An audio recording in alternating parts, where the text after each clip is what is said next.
గోదావరి తీరంలో అలరారే లోక్సభ నియోజకవర్గం రాజమహేంద్రవరం. ఉభయ గోదావరి జిల్లాల పరిధిలో విస్తరించి ఉన్న ఈ నియోజకవర్గంలో 2014 ఎన్నికల్లో తెలుగుదేశం ఘన విజయం సాధించింది. మళ్లీ పట్టు నిలుపుకునేందుకు తీవ్రంగా ప్రయత్నిస్తుంటే గట్టి పోటీ ఇచ్చేందుకు వైకాపా యత్నిస్తోంది. జనసేన కూడా బరిలో ఉండడంతో రాజమహేంద్రవరం లోక్సభ పోరు ఆసక్తికరంగా మారింది. తూర్పుగోదావరి జిల్లాలోని 3 లోక్సభ స్థానాల్లో రాజమహేంద్రవరానికి ప్రత్యేకత ఉంది.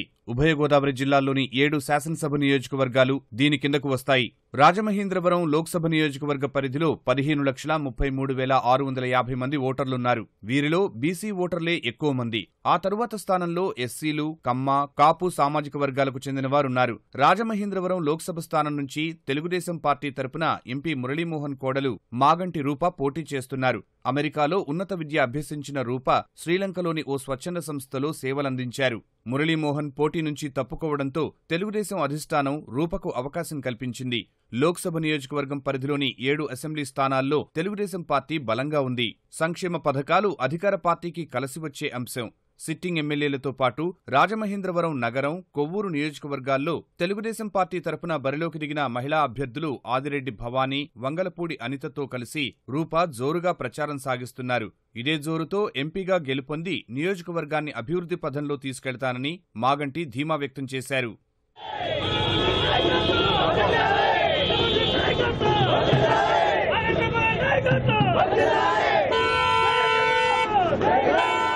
ప్రచారం చాలా బాగా జరుగుతుందండి. మాకు విజయం అయితే తథ్యం, ఘన విజయమే ధ్యేయంగా పనిచేస్తున్నాము. ప్రజలు మంగళహారులతో ఆహ్వానిస్తున్నారు. కేవలం ఇది ఎందుకు సాధ్యమవుతుందంటే చంద్రబాబు నాయుడు గారు, మా సీఎం గారు 5 సంవత్సరాలుగా పడ్డ కష్టం ప్రతి ఒక్కళ్ళ మొహంలో ఆనందం రూపంలో చూస్తున్నాము. ఇంత లోటు బడ్జెట్లోనూ ఏ మాత్రం వెనకడుగు వేయకుండా పోలవరం కానివ్వండి, సిఆర్డీఏ అభివృద్ధి కానివ్వండి, సంక్షేమ పథకాలు కానివ్వండి, దేనికి లోటు లేకుండా ప్రతి కార్పొరేషన్, ప్రతి వర్గం వాళ్ళకి మేము అన్ని విధాలా చాలా మంచి పనులు చేస్తామండి. రాజమండ్రి పార్లమెంట్కి వస్తే డెఫినెట్గా 7 సీట్లు గెలుస్తున్నామండి. బీసీ వర్గానికి చెందిన మార్గాని భరత్కు ఎంపీ టికెట్ కేటాయించి వైకాపా బీసీ కార్డు ప్రయోగించింది. భరత్ రాజమహేంద్రవరంతో పాటు వివిధ ప్రదేశాల్లో చదువుకున్నారు. కొన్ని లఘు చిత్రాల్లో నటించిన ఆయన ఓయ్ నిన్నే సినిమాతో హీరోగా తెరంగేట్రం చేశారు. భరత్ తండ్రి మార్గాని నాగేశ్వరరావు రాష్ట్ర బీసీ నాయకుడి పరిచితుడు. ఆయన తెలుగుదేశం పార్టీలోనూ సేవలందించారు.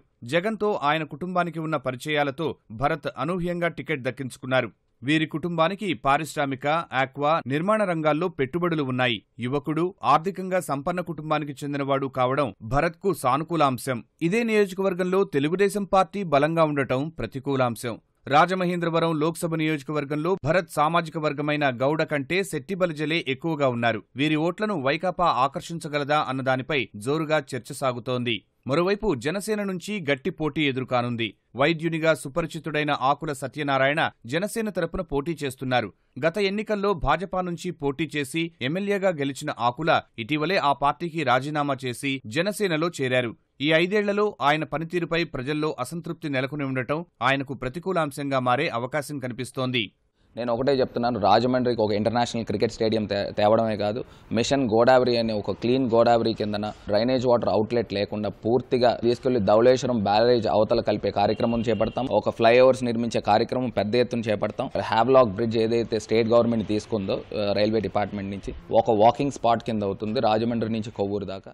ఖచ్చితంగా రోజు రోజుకి కూడా మా గెలుపు అవకాశాలు మెరుగుపడతా ఉన్నాయి. ఒక పక్కన అనుభవం, ఒక పక్కన నిజాయితీ, రెండో పక్కన విషయ పరిజ్ఞానం సాధించుకొస్తాడన్న నమ్మకంతో వాళ్ళందరూ కూడా మాట్లాడుతూ ఉన్నారు.